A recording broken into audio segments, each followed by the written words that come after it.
We're rolling. Right. Okay, we're talking in Savannah again, and we have Mr. Norman Roberts. Norman Roberts. And Norman, what do you do in the city?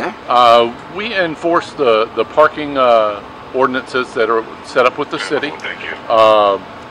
Some are for safety and some are for convenience. We also help direct customers or tourists to locations.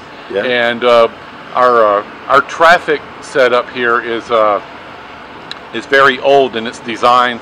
So unless you're used to English roundabouts, you probably wouldn't understand the way the squares are laid out. They're over 200 years old, the way that the traffic system is set up. So we help with that too. You have a lot of one-way streets, and you have the squares, which if you're on the square, then you have the right-of-way, very similar to the roundabout, except you're traveling in the different directions. Okay, now I see this car here. I saw your colleague giving this car a fine.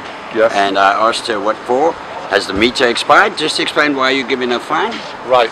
We have a limited number of spaces for parking in the city of Savannah. So one of the worst violations you can do is take up 2 spaces with 1 vehicle.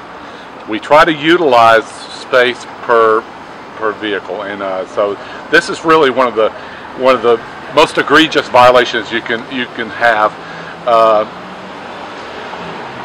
And we have a lot of systems to get the vehicles off the street. I mean, we've got free shuttles, and it's a very pedestrian-friendly town as well.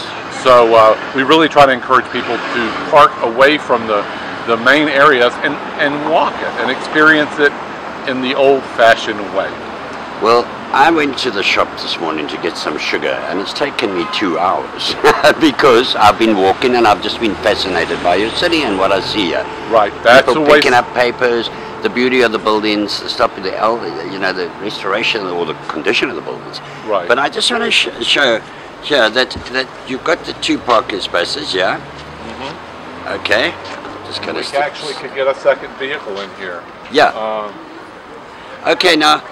This vehicle over here I noticed is being clamped, and the lady said that she was able to look up on her meter or on the equipment you're carrying on you that this guy has a number of fines outstanding. Sure. Have you got equipment there that you can see that? Yeah, this equipment pulls it up. Matter of fact, I cited that vehicle for an expired registration and an expired meter. Has almost $500 in outstanding fines. And so one of the revenue investigators came and booted it or locked it down. Has that been parked there quite a while then, that vehicle? Has that been? No, it was there, no. So it's new this morning? They're usually very flighty.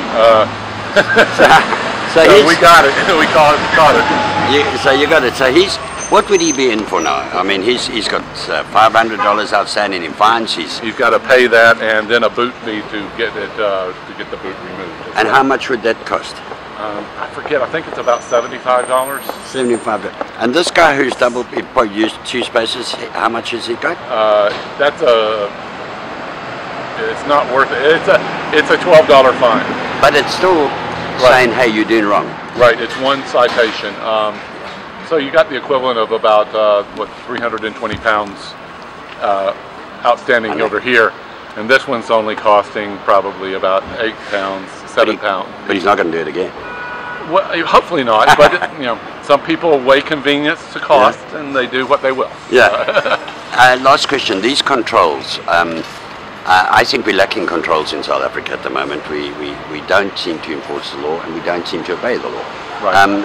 It works in Savannah, having these controls? I think so. I moved here from Memphis, Tennessee, which is a very high crime rate metropolitan area. About 6 murders a day, estimated. A lot of people.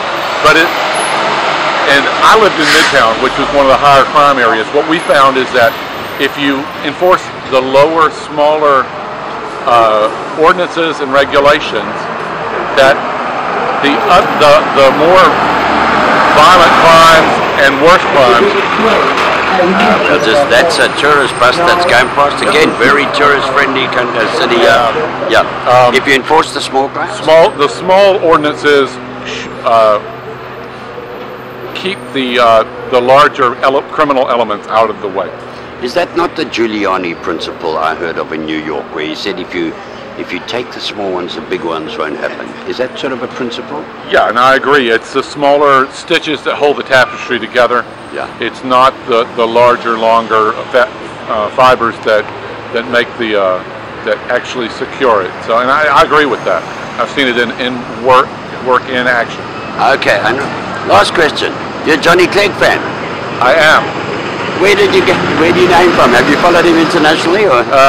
Yes, I was originally I was a big Jethro Tull fan and a reggae enthusiast, plus South African.